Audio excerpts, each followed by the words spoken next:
Hi, welcome to Richard Kabili YouTube channel, and for today's tutorial, I will be teaching you on how to adjust ideal opacity in Zoom controller on iPhone X. But first, kindly subscribe to this channel and don't forget to hit the subscribe button and the bell to notify you for the new updates. And let's start. Using your iPhone X, from your home screen first, go to Settings. Then in the Settings, scroll down and find the Accessibility and then tap. Then in the Accessibility, go to Vision section and then tap the Zoom.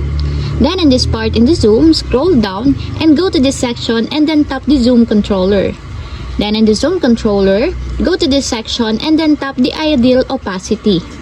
Then in this part in the ideal opacity, if you want to increase the visibility of the Zoom controller, just drag this button to right just like this to increase the visibility of the Zoom. And if you want to reduce the visibility of the Zoom controller, just drag it to left just like this to reduce the opacity, just like this.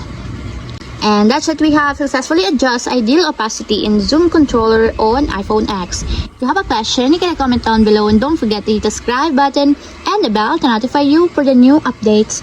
And thank you for watching!